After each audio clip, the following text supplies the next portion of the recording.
弟兄姐妹，家中平安，大家晚上好。今天晚上我们可以到神的面前，我们一起的同心合一的来祈求，来仰望神。我们一起来默祷。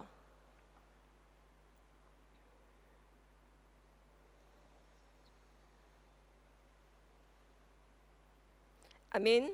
我们一起同声开唱，我们第一首诗歌就是赞美上主大荣耀。我们唱中文，再唱印尼文。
祷告。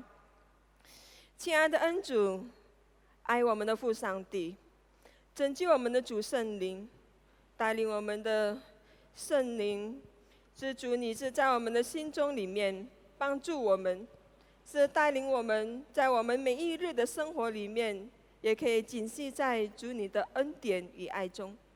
主啊，感谢你，因为你今天晚上又把我们召集过来，让我们一起的聚集在自己的家中，用一个网络视频来是赞美你，来是听主你的话语。愿主你是安静下我们的心，我们的心怀意念都要完完全全的交托在主你的恩手宝座前。主你来聆听我们的心声，主你是在我们的当中，在我们的家庭当中来是帮助我们，让我们每一个弟兄姐妹，是借着今天晚上的这个正道，借着今天晚上的晚祷会，让我们可以齐心齐力的，可以把自己的心中的意念完完全全的放下，完全来交托于你。主，你在我们的生命中来是做一个引导的工作，我们这样子的祈求、交托、祷告，奉主耶稣基督名求，阿门。我们接下来我们请周燕妮传道来正道。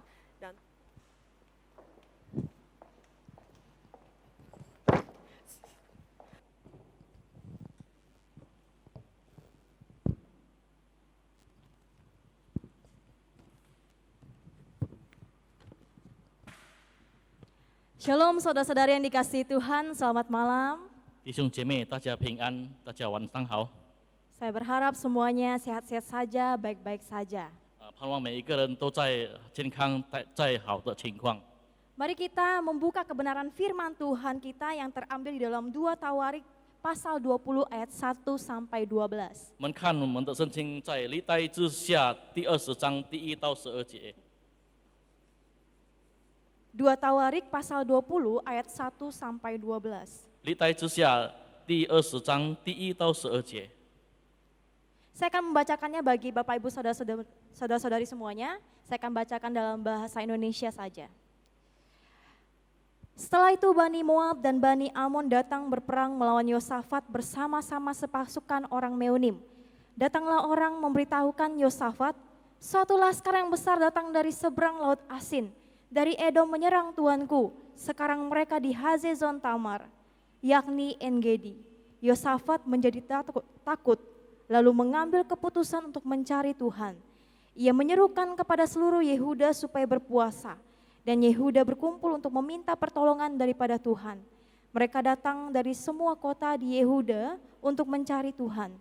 Lalu Yosafat berdiri di tengah-tengah jemaah Yehuda dan Yerusalem di rumah Tuhan, di muka pelataran yang baru dan berkata, "Ya Tuhan, Allah nenek moyang kami, bukankah Engkau Allah di dalam sorga?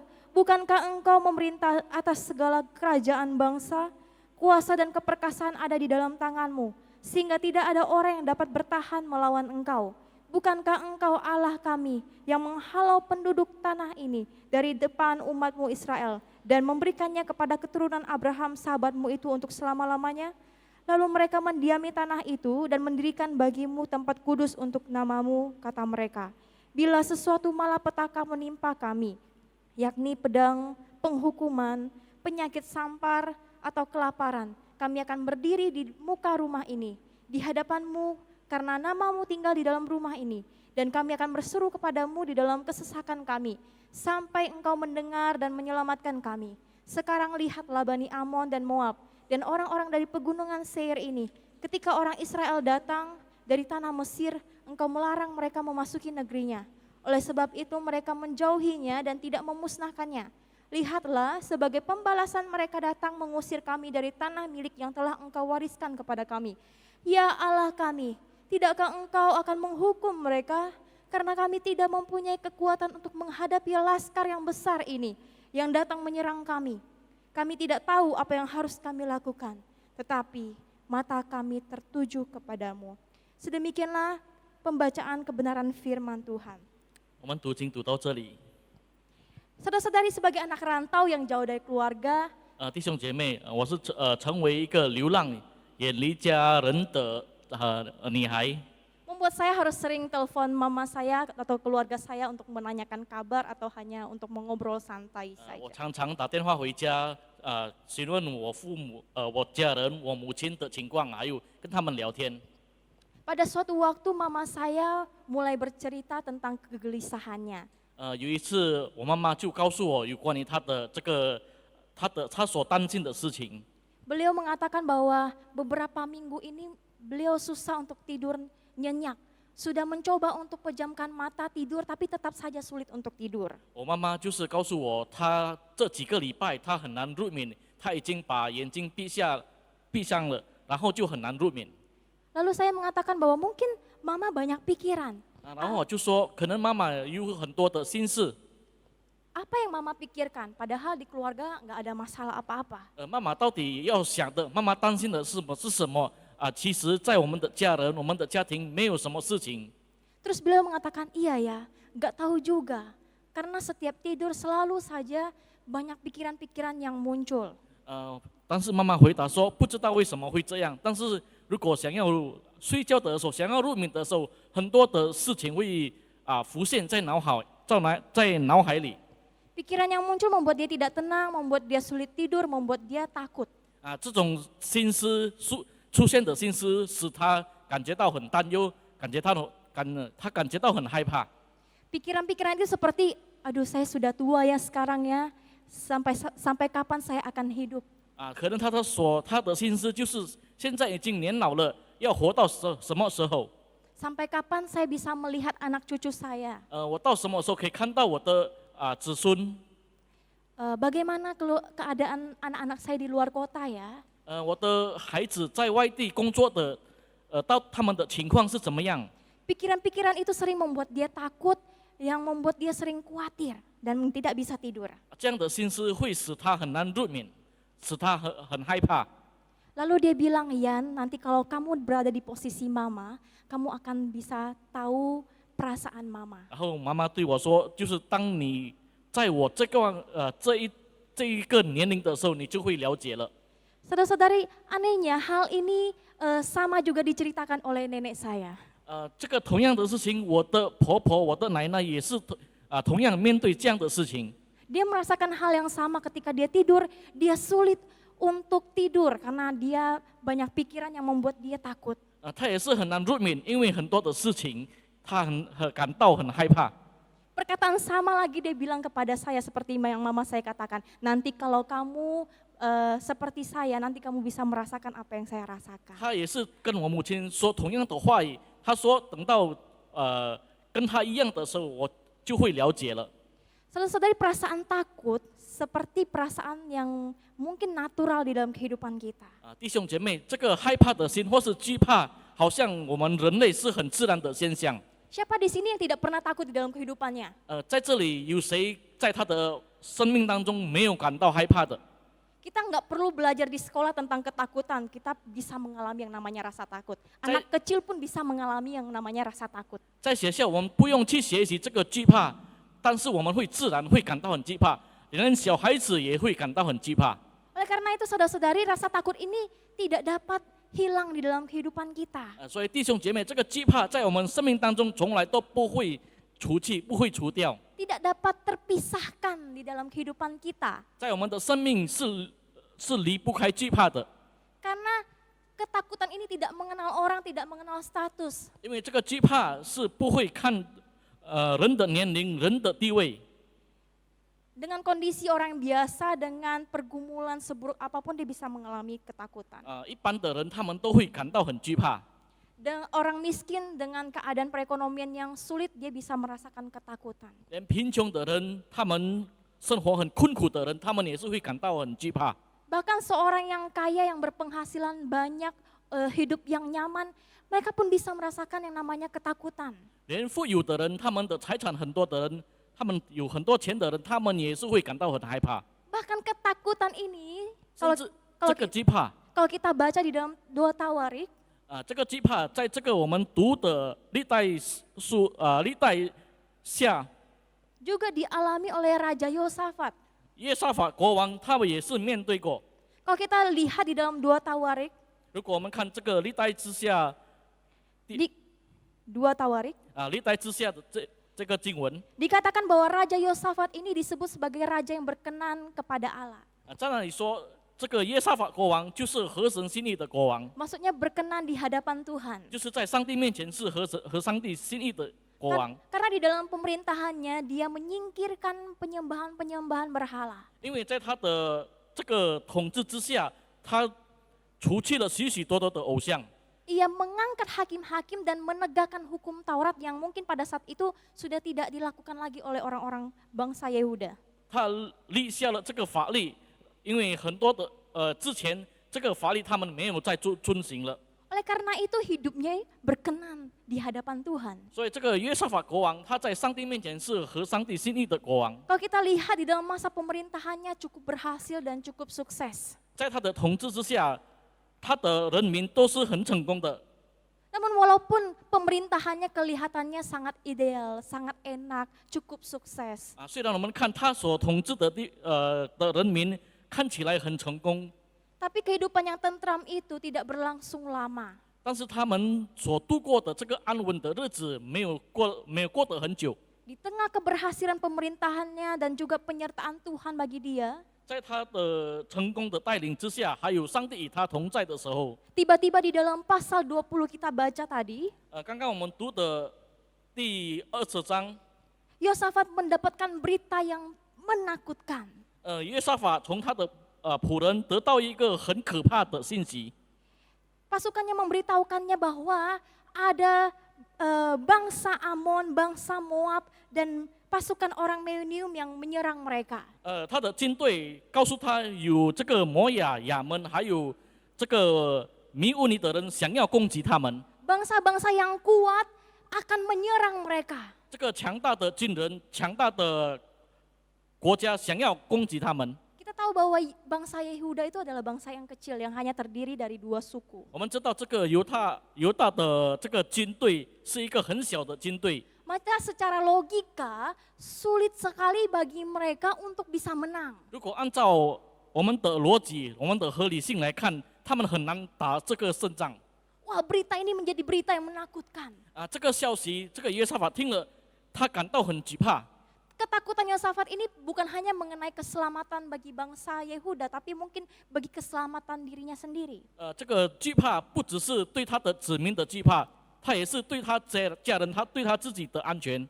Ketakutannya membuat dia berimajinasi liar, dia memikirkan bagaimana kalau ini terjadi, bagaimana kalau bangsanya hancur, bagaimana kalau bait Allah dihancurkan. 他的惧怕带来给他很多的思想，他想说怎么样，如果这个真正攻击下来，他的子民还有上帝的圣殿会怎么样？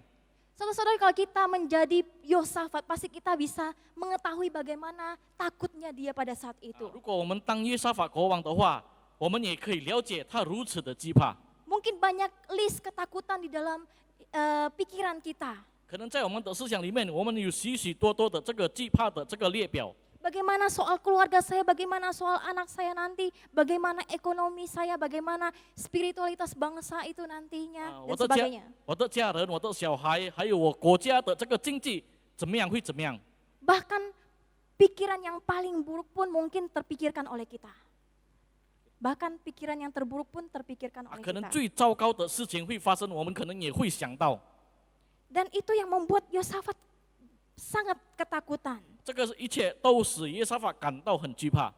Saudara-saudari, itulah yang namanya ketakutan. 弟兄姐妹，这个就是所谓的惧怕。 Ketakutan tidak ada batasnya yang bisa membuat kita berpikir bercabang-cabang di mana-mana.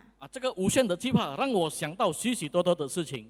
Francis Bacon mengatakan, Francis Bacon 他说了一句话， untuk rasa sakit ada batasnya, tetapi tidak ada batas untuk rasa takut. 他说如果这个病痛是有限的，但是惧怕是无限的。 Kita mungkin bisa sakit di luka di tubuh kita dan bisa sembuh beberapa minggu, tetapi kalau rasa takut tidak ada batasnya. 如果我们的身体受伤，我们可能好几个礼拜可以感到很痛，但是过了这个，但是如果惧怕的话是无限的， Rasa takut itu bisa menggerogoti hidup kita. 它可以咬进我们的身体。 Tidak hanya takut dengan apa yang nanti belum terjadi, 不只是这个事情还没有发生， mungkin kita takut hal-hal yang mungkin tidak akan terjadi masih kita takutkan. 但是这个事情还没有发生，但是我们已经感到很惧怕了。 Saudara-saudari, kita bisa menamainya banyak hal. Kita bisa menamainya banyak hal, yaitu kita mungkin takut ekonomi kita hancur, 我们可以可能会称许许多多的惧怕，我们可能惧怕我们的经济是会垮下来，或是等等。 keluarga kita, 我们的家人， mungkin kita takut dengan diri kita sendiri. 我们可能也害怕我们自己。 Mungkin saat ini new normal kita juga takut untuk keluar. 可能现在的情况，我们也是很怕出去外面。 Walaupun sudah dibolehkan bebas keluar, tapi mungkin ada rasa takut gimana ya kalau saya terkena virus. 可能说我们如果可以出去了，但是我们还是很害怕，如果我染上这个病毒会怎么样？ Sebagai orang Kristen, ketika kita merasa takut, refleks pasti kita berdoa di hadapan 如 Tuhan. 果我们成为基督徒的话，如果我们感到很惧怕，我们的反应应该是我们会直接祷告， Karena kita tidak punya amunisi lagi. 因为我们没有什么子弹了， Kita nggak tahu apa yang terjadi. 我们不会知道将要发生的是什么。 Tapi permasalahannya doa apa yang harus kita doakan? 但是问题是，我们要祷告的是什么样的祷告？ Bagaimana kita berdoa di tengah ketakutan? 在这个惧怕当中，我们要如何祷告？ Raja Yosafat memberikan kita 3 pola doa. 这个约沙法国王他给了我们有3个模式，祷告的模式， yang bisa jadi perenungan kita. 可以成为我们的祷告。 Pertama, 第一个， kita harus mengakui ketakutan kita. 我们必须承认我们的惧怕。 Dikatakan ketika mereka kedatangan musuh yang sangat besar, 当约沙法听到有很大的军队想要攻击他们的时候， Yosafat langsung menyerukan bangsanya untuk puasa nasional. 这个约沙法国王直接叫他的子民，叫他的人民要有这个全国的禁食。 Puasa adalah tanda penyerahan diri, tanda perkabungan. 这个禁食代表就是我们要把我们的自己献上， Mengakui bahwa kita tidak ada apa-apanya. 要承认我们是一无所有的。 Saudara-saudari, itulah yang dilakukan Yosafat.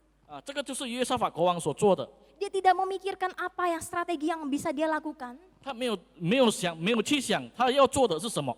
Yang dia lakukan adalah puasa. Kalian harus puasa di hadapan Tuhan. 但是他做的就是叫全国的人民他们要禁食。 Dia mengakui bahwa dia tidak sanggup untuk melawan bangsa-bangsa yang besar itu. 他承认他无能为力，要对抗那一些很大的军队。 Dia tidak percaya diri, maka dia menyerahkannya di hadapan Tuhan. 他就是相信上帝，就交托给上帝。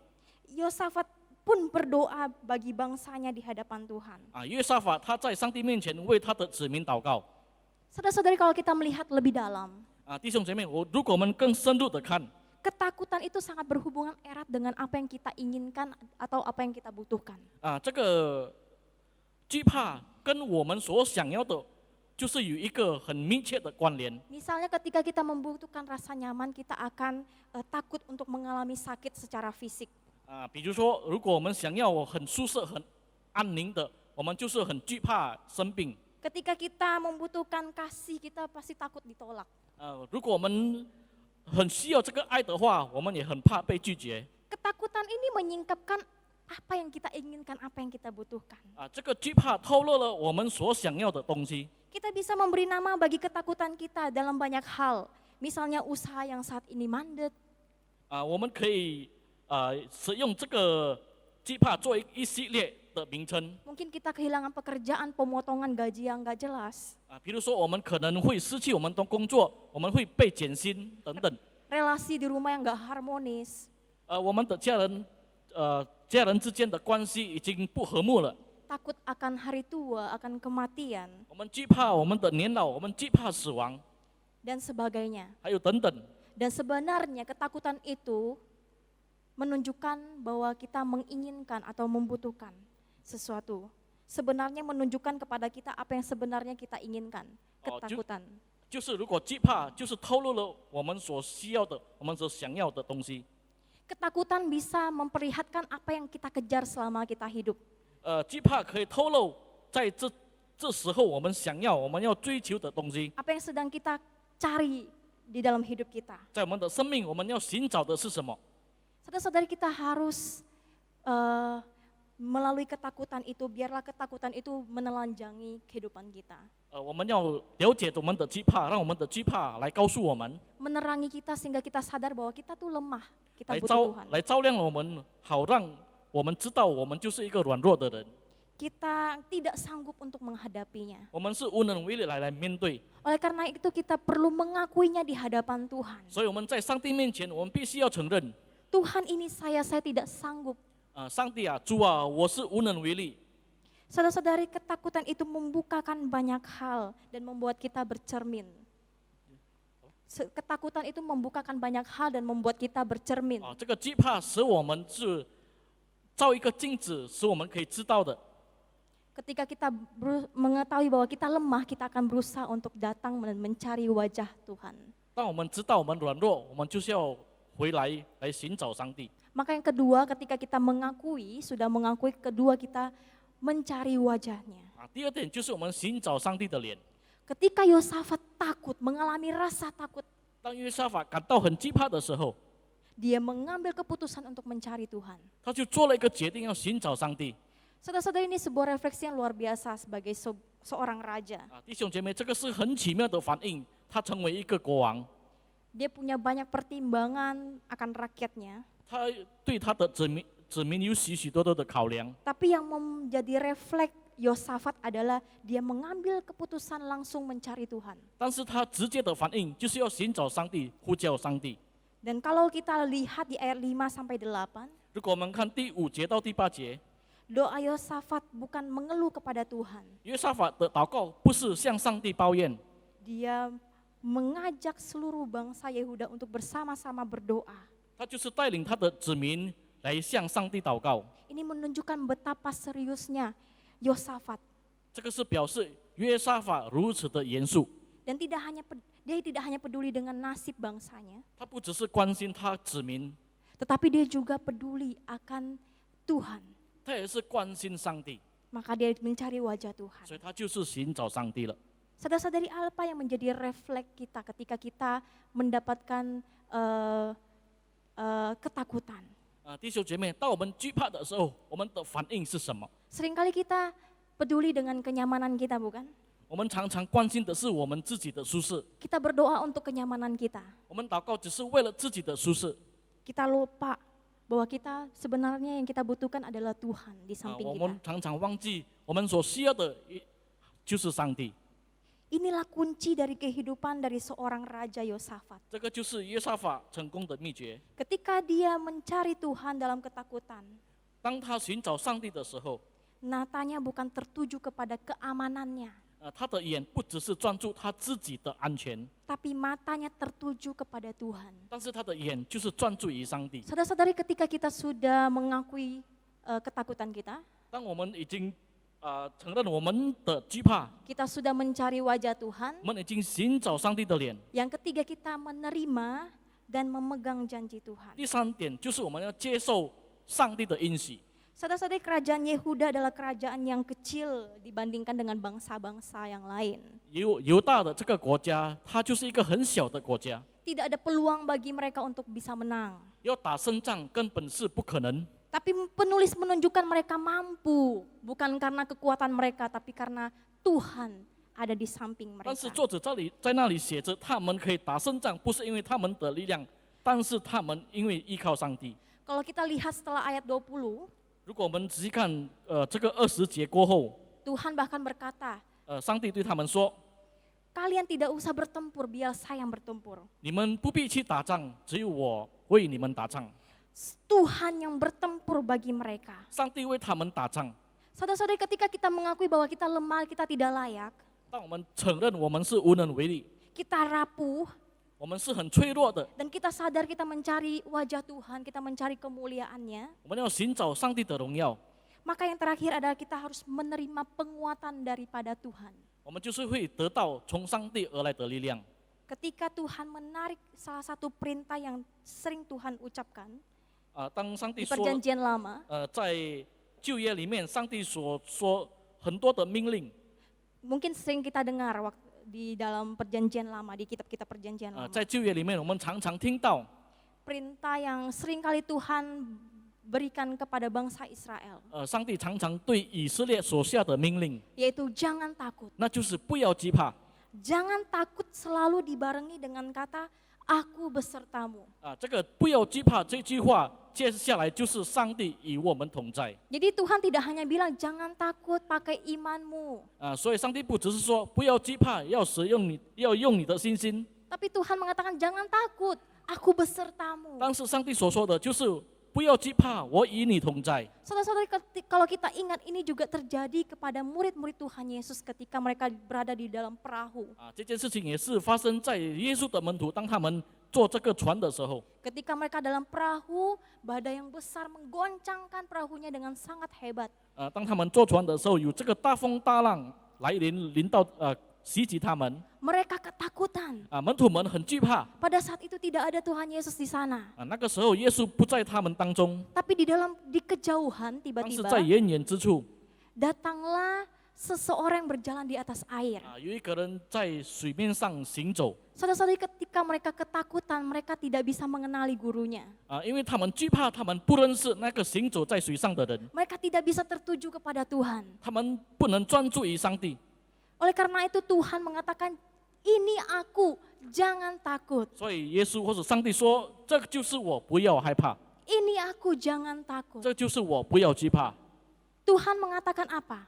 上帝说什么？ Bahwa Tuhan beserta mereka. 就是上帝与他们同在。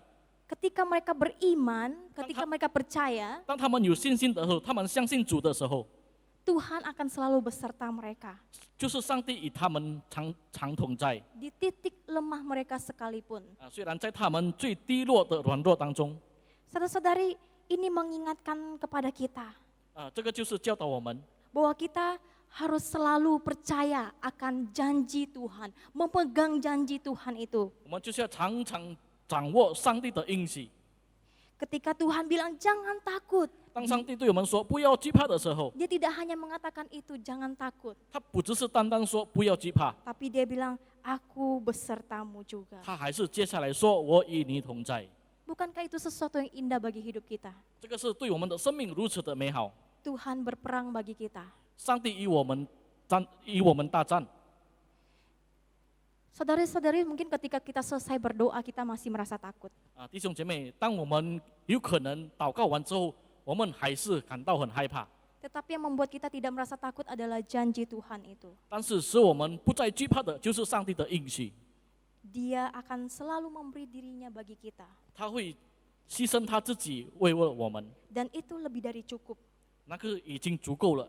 Saudara, kalau ketakutan berbicara tentang apa yang kita butuhkan, 如果说到有关于我们所需要的， maka kita bisa berkata Allah lebih dari cukup dari apa yang kita inginkan dan kita butuhkan. 那就是上帝比起那一些我们所需要的已经足够了。 Di dalam masa ini,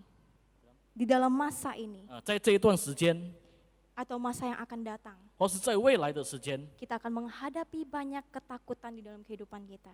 我们会面对许许多多的事情。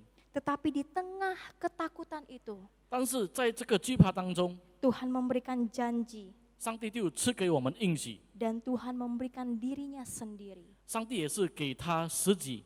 Saudara-saudari, maukah kita mengakui, mencari wajah Tuhan 我们要承认，我们要寻找上帝， dan menerima janji Tuhan? 也要接受他的应许。 Mari kita tundukkan kepala kita. 我们低头， Saudara-saudari, mari kita sama-sama berdiam diri di hadapan Tuhan. 我们在上帝面前安静下来， Kita mengingat kembali 我们要记起， perjalanan kita bersama dengan Tuhan. 我们要记起我们与上帝同行。 Ketika kita mengalami banyak-banyak ketakutan yang sangat di dalam kehidupan kita, 当我们在生命当中面对许许多多的惧怕的时候， saudara-saudari, mari kita mengakuinya di hadapan Tuhan. 我们呢在上帝面前要承认， Mari kita mencari wajah Tuhan. 我们要寻找上帝， Mari kita memegang janji Tuhan. 我们也要把握，我们要掌握上帝的应许。 Tuhan Allah kami sungguh bersyukur ya Bapa. Tuhan membukakan titik lemah kami sebagai manusia yang tidak sempurna, yang terbatas ini ya Tuhan. Mengingatkan kami bahwa hidup kami tidak terlepas dari ketakutan. Ketakutan-ketakutan yang membuat mata kami kabur untuk melihat Tuhan. Membuat kami kehilangan iman, mungkin membuat kami takut, khawatir di dalam hidup kami. Tuhan, firman-Mu kembali mengingatkan kami ya Bapa, untuk senantiasa ketika kami berada di dalam ketakutan ya Tuhan, tidak membuat kami takut, tapi kami boleh mengakuinya di hadapan Tuhan, bahwa kami lemah, bahwa kami terbatas untuk menghadapi ketakutan ini. Kami butuh Tuhan, kami butuh mencari wajah-Mu, kami butuh kekuatan daripada-Mu untuk kami boleh memerangi ketakutan ini. Bukan dengan kekuatan kami, tapi dengan kekuatan Tuhan. Dan kami mau mengingat kembali janji-Mu Bapa, untuk mengingatkan kami, untuk tidak takut, karena Tuhan beserta kami. Terima kasih Tuhan untuk janji-Mu yang begitu indah, yang Tuhan berikan bagi kami anak-anak-Mu ya Bapa. Biarlah kami boleh senantiasa memegang erat janji ini di dalam kehidupan kami. Dalam nama Tuhan Yesus kami bersyukur dan berdoa. Amin.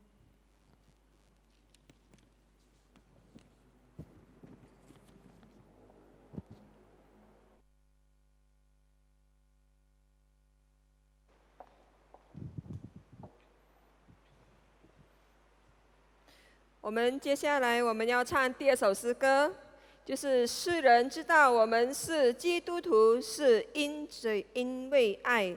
我们唱3节中文，我们再过门继续再唱第4节中文跟第4节印尼文。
现在我们一起齐心来祷告。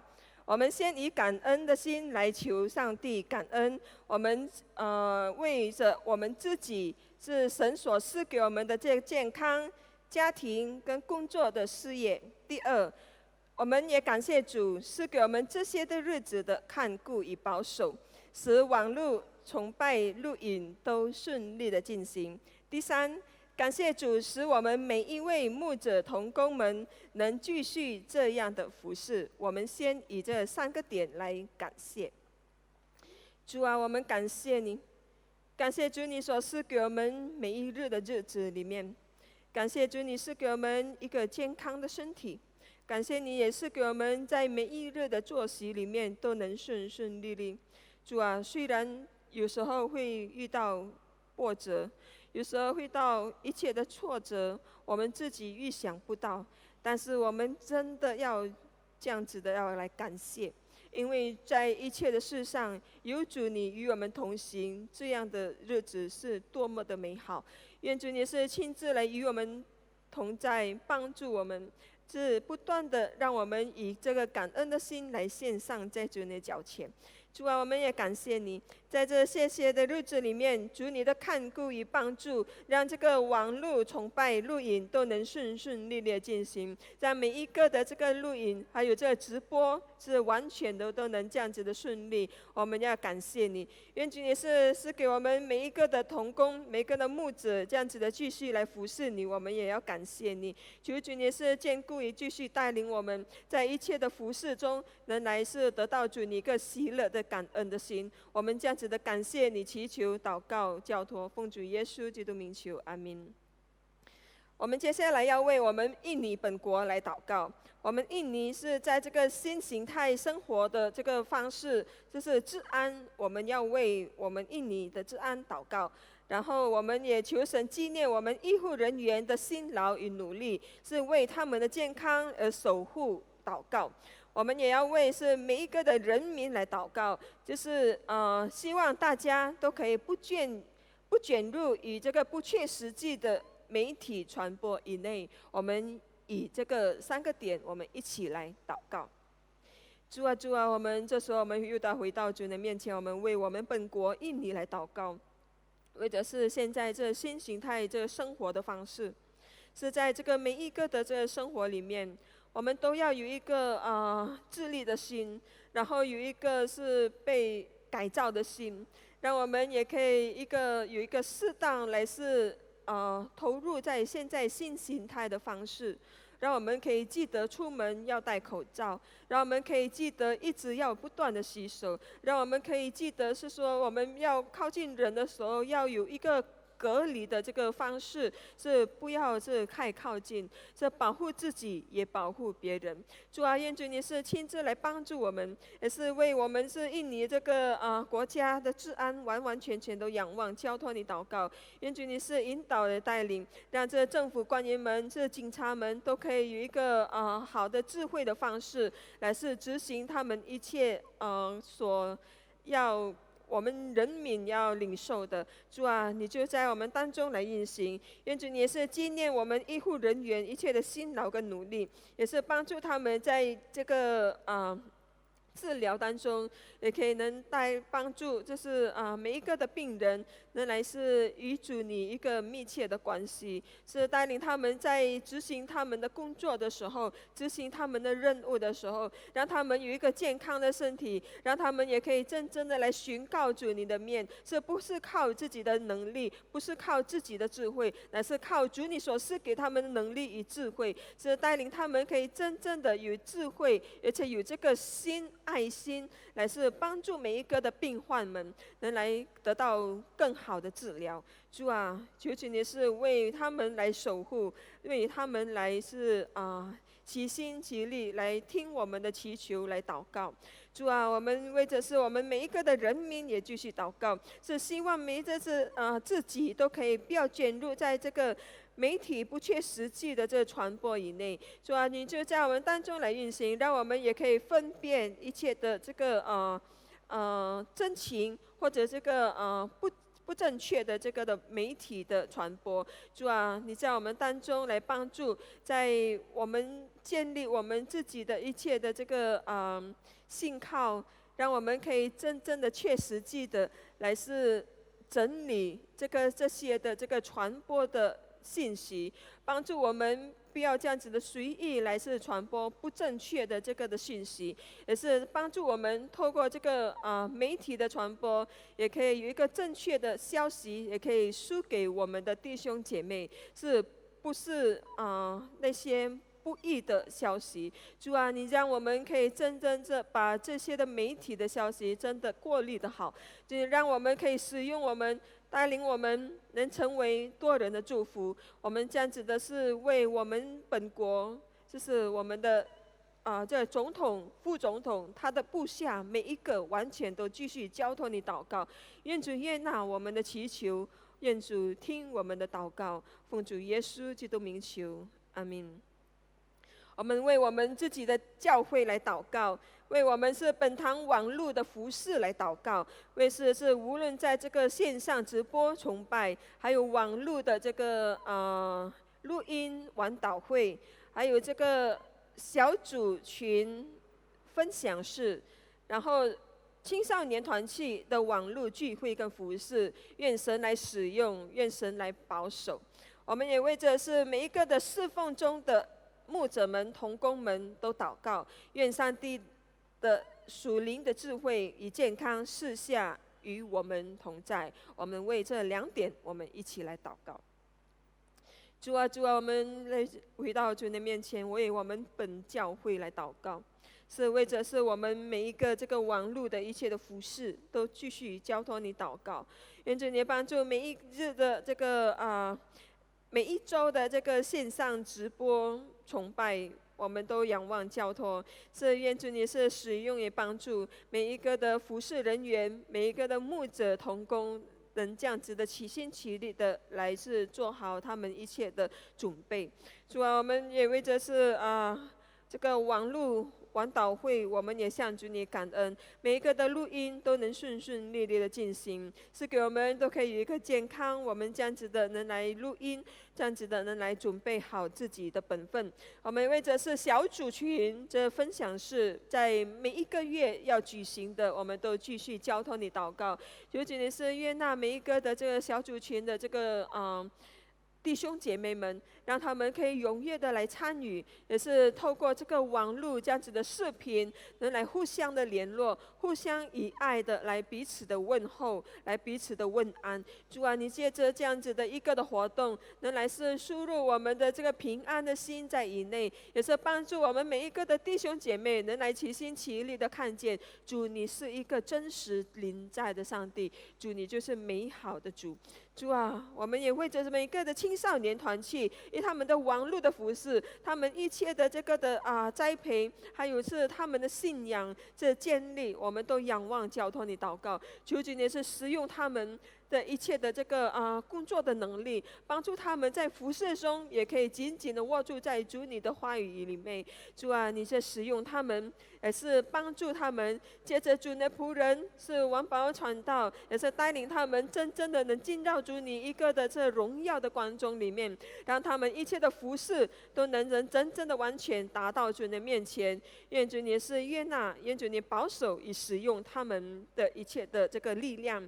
我们这样子的为着我们每一个的牧者的同工们，这服侍我们都仰望交托你祷告，愿主你这属灵的智慧，愿主你一个属灵的能力，愿主你的健康仍然是赐下于我们，也是帮助我们，也是让我们可以真正的有一个健康，仍然是关怀每一个弟兄姐妹，有这样的一个的能力，仍然是帮助他们，仍然在这个这样子的疫情当中，遇到任何的挫折，也可以被主你建立起来。主你让我们彼此的互动，彼此的建立，彼此的栽培，彼此的来爱护。主啊，你就在我们当中来运行。愿主你是悦纳我们的祈求的祷告，我们这样子的交托，奉主耶稣基督名求，阿们。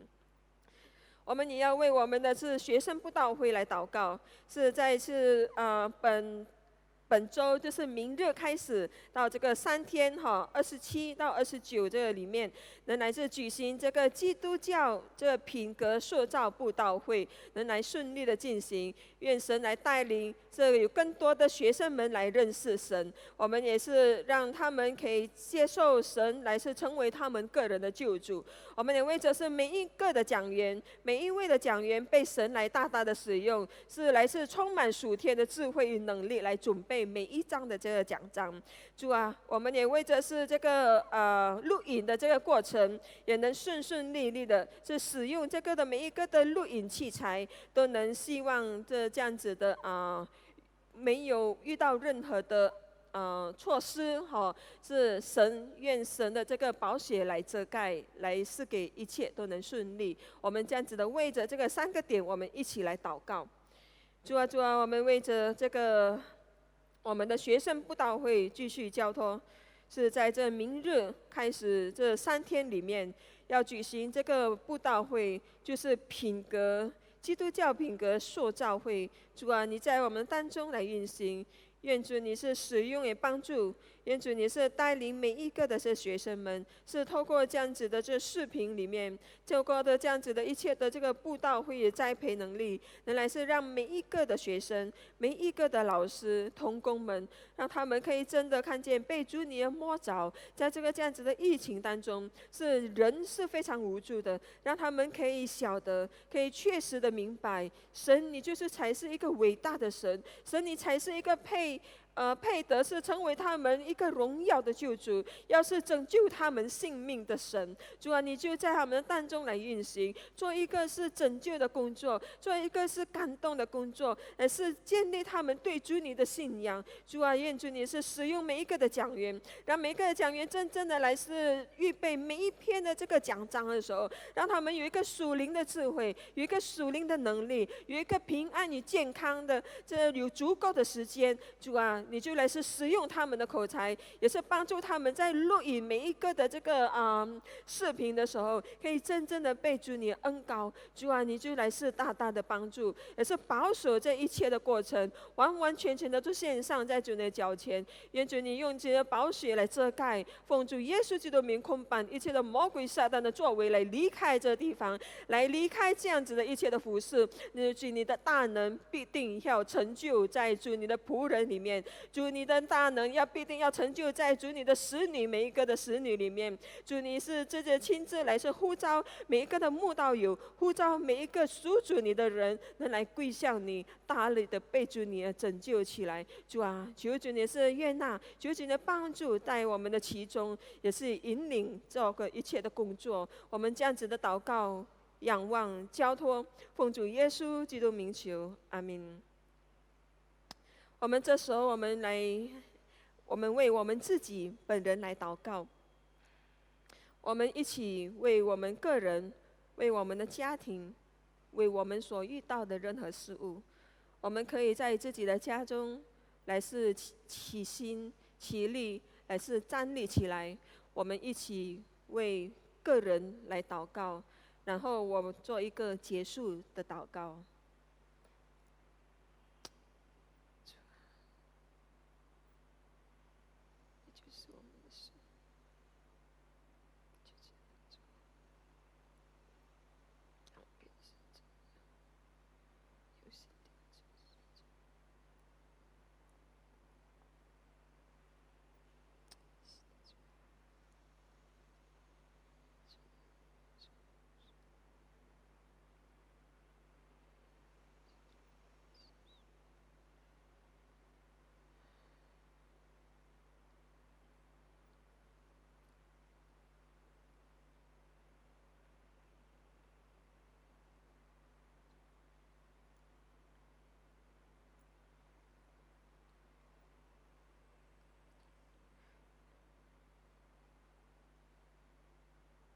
亲爱的救赎主啊，你都看见我们属主你的儿女们已经在主的面前站立，在主的面前来呼喊主的名字。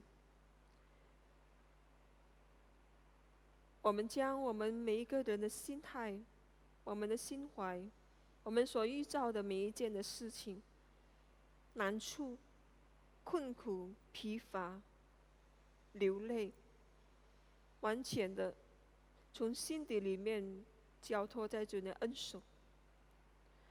我们也承认我们自己是一个微小的人，是一个力不足道的人。我们需要一个救主，我们需要有一位救主来为我们而担当一切。我们的困苦的疲乏，我们这个软弱的身体是受不了的。我们无论如何，我们一定要来到主的面前。主啊，当我们这样子的来求告你，我们将我们的困难、我们的难处完全的交在主的恩手，你就来是垂听我们的心声呼求，你就来知道我们，来明白我们。愿主你是悦纳，在我们现在的这个日子里面，我们无论遇到任何的事物，我们完全都可以交托在主的恩手。求主你是听我们的呼求祷告，我们这样子的祈求交托，愿主你这样子的垂听，来应允，奉主耶稣基督名求，阿们。我们一起来以主祷文来祷告。我们在天上的父，愿人都尊父的名为圣。愿父的国降临，愿父的旨意行在地上，如同行在天上。我们日用的饮食，今日赐给我们，赦免我们的罪，如同我们赦免得罪我们的人，不叫我们遇见试探，拯救我们脱离凶恶。因为国度、权柄、荣耀，全是父的，直到永远。阿们。我们一起来领受上帝的赐福。愿我主耶稣基督的恩惠、天父上帝的慈爱和圣灵的感动，从今时直到永远，与众弟兄姐妹们同在。阿们。大家请坐，默祷。